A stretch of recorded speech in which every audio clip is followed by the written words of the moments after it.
So you could substitute, yes, these are the parents of the kid who did something terrible to my kid, but it could be, there are people who blame Mexicans, gay people, women, socialists, or whatever. Tell me about your son. What would you like to know? Everything. I want to know everything. Why? Why do I want to know about your son? Because he killed mine. It's not our fault, Richard.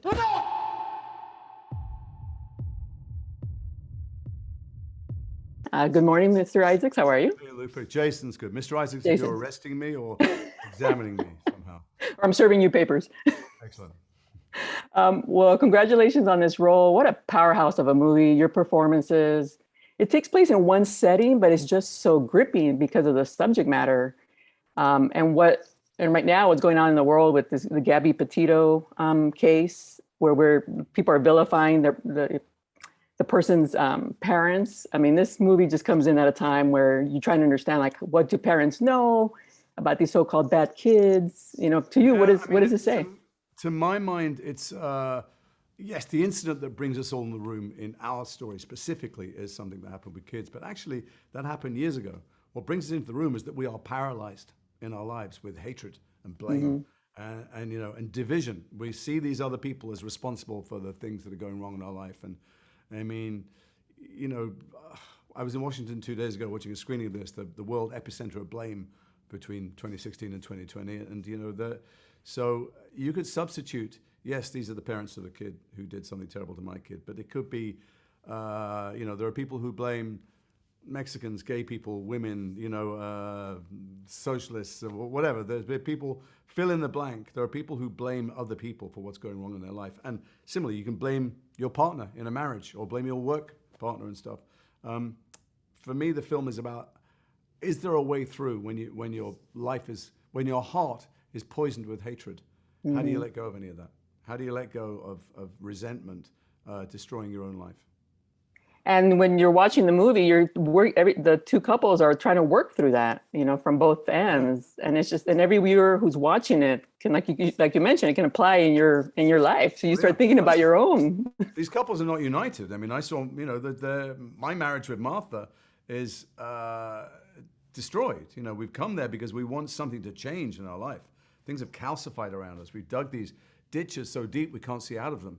Mm-hmm. We live in this echo chamber of what's going on, and we just there's too much pain that we can't identify. We can look at these people across the table and go, if you hadn't done this and this hadn't happened to our kids 6 years ago, but the truth is we wake up every day and we rebuild those walls around ourselves. And so I make it sound like it's not therapy, it's a movie, and it does have that gripping thing of wanting to know what happens next. You want to know how's this going to play out? Like, how are these people going to get through this day? And will there be any purpose to it? Could they leave? Is there any chance they could leave having in some way put a crack in their walls? They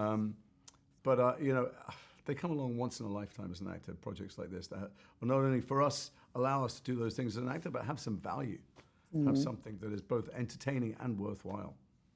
And the performances, you, Martha Plimpton, and Dowd. And the timing of this movie, we know what's going on in the stories and the social media, as a media, about Gabby Petito and judgment on the parents of her boyfriend. So that's what came to mind. It's like, oh, I'm passing judgment. I shouldn't be passing judgment. We don't know the whole story. And that's, besides the couple's healing, that's basically what it's about. It's like we're passing judgment on people we don't know. Well, I think one of the fallouts for me from having played this part is the first thing I thought of when I heard the Gabby Petito story was how those parents' lives are forever ruined. As you say, they didn't set out to raise a killer, if he is a killer, but whatever he is, whatever happened in the desert, those people's lives will never be the same. And it's agony to think about. Oh, God. Did either of you speak to anyone who suffered a loss in that sense? I've spoken to people. I have friends who've lost a son recently, but never under these tragic conditions. But you did some research with... Yes, I read Sue Klebold's book about Columbine and her son. She and Linda obviously are in very similar circumstances. Of course, the big difference is that when I go home at the end of the day, the consequences do not follow. and to read about a woman who, oh my goodness. But what she's done with her grief and tragedy is so fantastic. The way she has Yes. turned it into a positive thing and speaking and crusading. Yeah, it's. Trying. I mean, that's the best possible outcome from that horrible, horrible story. And not everybody can do that. Right. I read Adam Lanza's father's book essay on being the father of a shooter. Again, it's so beyond imagining. And even reading his experience, it's still beyond imagining. He can tell me what he went through, but I can't know it. So I have to rely on Fran's beautiful script and my co-stars to take me through that journey. And the performances, you, Martha Plimpton, and Dowd, wow. I mean, what a powerhouse you four there. Not mention the Birney, yeah. I mean, I feel it feels embarrassing sometimes that when people are very nice about us, because the truth is, we're the same actors in the other things that we do that are not as well written or as interesting, don't give you license. It's true that we scale these big emotional peaks and troughs that you don't normally get to see actors do, and in fact, that only matters in so much as I've seen it have that effect on an audience too. But we're the same actors in all the other things they do. We just don't get to be in stories that are this rich, this complex, this human. So the attention for us, I think, is really should be directed at the writer-director, but we'll take it. It was a real honor, honestly. It was a gift that we as actors hardly ever get, and it came to us really from heaven, I think. But to play these parts, we were very aware of the responsibility and the honor that we had been given to tell this story, and we had, as actors, a fantastic time telling it. It was challenging in all the ways you dream about a role being. And for you play the mother, and it's just so heartbreaking that, you think nobody raises a rotten child, right? Right, that's right. Yeah, one hopes, right? I agree with what Reed said. It was an extraordinary experience from start to finish, on every level. Couldn't be more grateful for it. It was beautiful, and things lined up and dropped in.